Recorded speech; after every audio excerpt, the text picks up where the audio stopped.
네, 안녕하세요. 리히트 책방의 리히트입니다.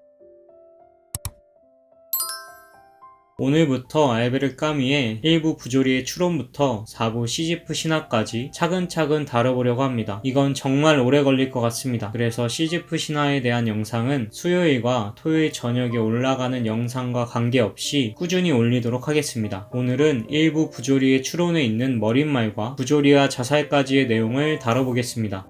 일단 부조리라는 용어부터 살펴보겠습니다. 우리가 보통 조리 없는 말이라고 하잖아요. 조리는 가지 조자와 다스릴 리자를 씁니다. 저는 정확한 번역이라고 생각해요. 부조리는 통일성의 부재입니다. 그러니까 여러 갈래 지은 가지들을 하나로 다스릴 수 있는 것이 없어진 상태를 부조리라고 표현한 거죠. 알베르 까뮈는 머릿말에서 지금까지는 이 부조리를 결론으로 간주했지만 자신의 글은 이 부조리를 하나의 출발점으로 삼는다고 말합니다. 그래서 까뮈는 자신의 글에서 독자들은 인간 정신이 앓고 있는 병에 대한 순수한 상태만을 보게 될 것이라고 말합니다.